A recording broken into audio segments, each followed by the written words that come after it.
સંતો નિરામયા. નિરામય નો અર્થ છે કોઈને રોગ ન રહેવો જોઈએ. રોગ ના હોય ને તો જ આનંદ આવે અને તો જ સાંભળવું ગમે. કઈ દુખતી હોય તો બેહી ના હકાય, ગુડા દુખતા હોય તો પલોઠી ન વળાય. આ બધું ધ્યાન રાખવું પડે. એટલે જો શરીર અંગમ ગલિતમ પલિતમ મુંડમ દસન વિહીનમ જાતમ તુંડમ વૃદ્ધો યાતિ ગૃહિત્વા દંડ. આપણે ભાગવતમાં વાંચીએ છીએ જરા સંઘ. જરા એટલે બુઢાપો અને સંઘ એટલે સમૂહ. બુઢાપાના સમૂહનો આપણા ઉપર આક્રમણ થાય અને પછી એક એક એક એક એક એક બધું નબળું પડવા માંડે. એટલે જ કીધું કે શરીરને સાચવવું પડે.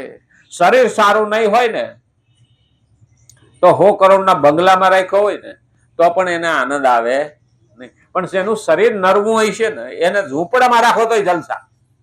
કારણ કે આ દેહ છે જો દુખી હોય ને, આ દેહને દુઃખ હોય ને તો સામેનું સુખ આપણને આનંદ આપી શકતું નથી, ગમે એવું હોય. અને એટલે જ કીધું છે કે આળસ અને પ્રમાદ આરામ વગેરેથી ઉત્પન્ન તામસ સુખ રહે છે. ગીતાના 18મા અધ્યાયના 39મા શ્લોકમાં પણ પરંતુ આ મહાપુરુષ જે સાત્વિક સુખથી પણ પર થઈ ચૂક્યો છે. મહાપુરુષ સાત્વિક સુખ, ઓલો તો તામસ સુખ લે છે આળસ અને પ્રમાદી. અને આ મહાપુરુષ છે ને એ સાત્વિક સત્વગુણનું સુખ પણ એને જોઈતું નથી, એ બેસતા જ નથી. તે તામસ સુખમાં પ્રવૃત્ત થઈ જ કેવી રીતે શકે? કેમ કે તેનો શરીર વગેરેથી કિંચિત માત્ર પણ સંબંધ રહેતો નથી. પછી આળસ આરામ વગેરેમાં રુચિ રહેવાનો તો પ્રશ્ન જ નથી ઉઠતો. એનામાં આળસ આવે જ નહીં. કારણ એને ખબર છે મારા ભગવાનને આ નહીં ગમે. પહેલું યાદ રાખો, આ ખરેખર આપણા જૂના કાળમાં બહેનો રસોઈ કરતા ને તો પણ મારા ઘરવાળાને આ નહીં ભાવે, આ એને નહીં ગમે, આ એને નહીં ફાવે. આ ખરેખર આને લગ્ન કહેવાતું હતું. હા, 4 ફેરા ફેરા કહેવાય. અટાણે તો વિડીયો ઉતારવામાં ફેરા કેવી રીતે ફેરાય એ જ ખબર નથી. બોલો, હવરા ફેરવા કે અવળા ફેરવા એ ખબર નથી. નહીતર એ 4 ફેરા ને એ જીવનના 4 પુરુષાર્થ છે. ધર્મ, અર્થ, કામ અને મોક્ષ. આ 4 ફેરા. અને 4 ફેરાની અંદર એક એક વસ્તુ છે. પેલું મંગળિયું વર્તાય જ્યાં ગાયોના દાન દેવાય. ધર્મ. અર્થ એટલે કમાવું. જો ધર્મમાં પણ પુરુષ આગળ રહે. અર્થ એટલે કમાવું, એમાં પણ પુરુષ આગળ છે. કામ એટલે સંસાર, એમાંય પુરુષ આગળ છે. પછી મોક્ષ, કોઈ પણ મુશ્કેલી અથવા તો આ જીવનને મુક્ત કરવું છે ત્યાં બેન ઢાલ બનીને આગળ રહે. એટલે 3 ફેરામાં પુરુષ આગળ અને 4થા ફેરામાં બેન આગળ. અને છતાં એ સમર્પણ, હાથમાં હાથ આપી દીધો. આપણે એને હસ્તમેળાપ કહીએ છીએ.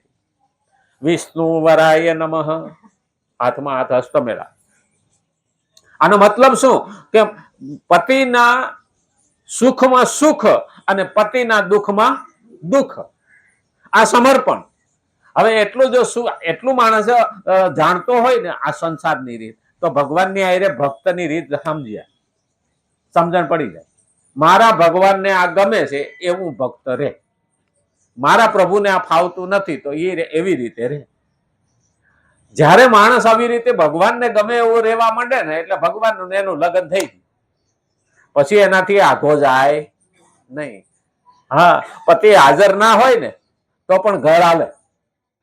પતિ હાજર ના હોય ને તો પણ ઘર હાલે. કારણ કે એ હાજર નથી પણ એની ઉપસ્થિતિ છે. આનો મતલબ શું થયું? ભગવાન ભલે હાજર નથી છતાં સૃષ્ટિ ચાલે. આ ભક્તોનું મહત્વનો મુદ્દો છે. પણ એને તો સમજ્યા જ નહીં. મારા પ્રભુને આ ન ગમે, મારા પ્રભુને આ ફાવે, મારા પ્રભુને આ ગમે. એટલે તો નરસિંહ મહેતાને દીકરીનું મામેરું લઈને કુંવરબાઈનું ગયા અને ત્યારે વેવાઈને ગરીબ જાણી અને ટાઢી ખીચડી આપી. એને અલગ બેહાડ્યા હતા સાધુડાને કે અમારી ઇજ્જત હું. તો નરસિંહ મહેતાને ટાઢી ખીચડી આપી. બધા ભગતડા બેઠા હતા. ખબર હતી કે આ 2 દાડાની વાસી ખીચડી છે. ભગવાનને કીધું તને હાલે તો મને હાલે, મારા પ્રભુને હાલે તો મને હાલે. અને તરત જ એ ખીચડીમાંથી ખીર થઈ ગઈ. કારણ કે ભગવાન કે મને નહીં હાલે, પેલા જ ભગવાનને ધારેલું લે તો ને હાલે, મને હાલે. ભગવાન કે મારા ભક્તને તકલીફ પડવી ના જોઈએ. પણ ભક્ત શું કહેતા હતા? પેલા તું પછી હું. અને આપણે તો હું પેલા હું પછી તું. હવે ઊંધું કરી નાખ્યું. મારા ભગવાનને પેલા, એટલે તો મીરાએ કીધું તું ઝેરનો કટોરો આવ્યો ને તો હું એને કીધું પ્રભુ લે તારો ભોગ, પછી હું પીવું. ભગવાનને ત્યાં ભોળાનાથનું રૂપ લઈ લેવું પડ્યું અને ઝેર બધું લઈ લીધું. મીરાને કાંઈ થયું ક્યારે અર્પણ કરવું પડે. આપણે તો ઘરમાં રાંધ્યો હોય ને તો પેલા જાતથી લઈને પછી ભગવાનને તો છે ને થાળી ધરવા જાય. રસોઈ કરીને પહેલા ભગવાનને આપીએ, મારો ભગવાન એમાંથી સ્વીકારે. અર્પણ તો ભગવાનને ગમે એવું જીવન જીવીએ અને ભગવાનને ફાવે એ રીતે રહીએ. એટલે કીધું છે કે પરંતુ આ મહાપુરુષ જે સાત્વિક સુખથી પણ પર થઈ ચૂક્યો છે તે તમામ સુખમાં પ્રવૃત્ત થઈ જ કેવી રીતે શકે? કેમ કે તેનો શરીર વગેરેથી કિંચિત માત્ર પણ સંબંધ રહેતો નથી. પછી આળસ આરામ વગેરેમાં રુચિ રહેવાનો તો એની પાસે પ્રશ્ન ઉઠતો જ નથી. કારણ કે એને તો અર્પણ કરી દીધું છે મારા પ્રભુના માટે. એટલે તો ભગવાનને ગમે ને એમ જીવે. અને આધે નથી બૈરાઓ 20-25 વર્ષ થાય ને લગ્ન થયા પછી, હો જૂના થાય ને બૈરાઓ, એટલે ઘરવાળાનું ઓર્ડર નહીં કરે, પણ કે આપણે આમ કર્યું હોય તો એટલે ઘરવાળો સમજી જ જાય કે ઓર્ડર જ છે. હા, ઘરવાળાની એના પ્રેમથી પેલાનું મન ખેંચી લે. પછી કે છોકરીના લગ્નમાં આપણે આમ કર્યું હોય તો એટલે ઘરવાળો કે સારું કરો. ના પાડે નહીં, અરે પાડી જ ન હકે. હા, તો ઘણા ન સ્વીકારે, બાકી પાડી જ ન હકે.